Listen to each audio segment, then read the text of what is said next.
محبت کا 1400 سال پرانا وظیفہ، ایسا وظیفہ جو دو دلوں کو آپس میں جوڑ دیتا ہے، ایسا منفرد، ایسا نایاب وظیفہ جو دو دلوں میں نفرت کی آگ کو بجھا کر محبت کی شمع کو جلا دیتا ہے۔ یہ وظیفہ اتنا مجرب ہے کہ میاں بیوی ہو، منگیتر ہو یا ایسا شخص ہو جس سے نکاح کی خواہش ہے، جس سے بڑی محبت کرتے ہیں، دونوں کو آپس میں ایسے جوڑ دیتا ہے جن کی مثال دو جسم اور ایک روح کی طرح ہے۔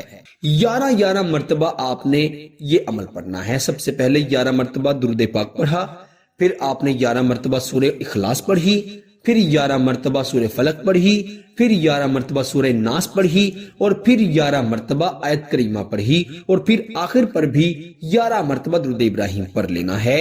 اور اگر آپ اس شخص کو کچھ کھلا پلا سکتے ہیں تو اس پر پھونک مار کے اس کو کھلا پلا دیں۔ اگر کھلانا پلانا مشکل ہے، وہ شخص دور ہے، تو آپ اس پر تصور میں دم کر دیں۔ اگر تصویر ہے تو اس کی تصویر پر دم کر دیں۔ آپ نے کم از کم 11 دن اس عمل کو ضرور کرنا ہے۔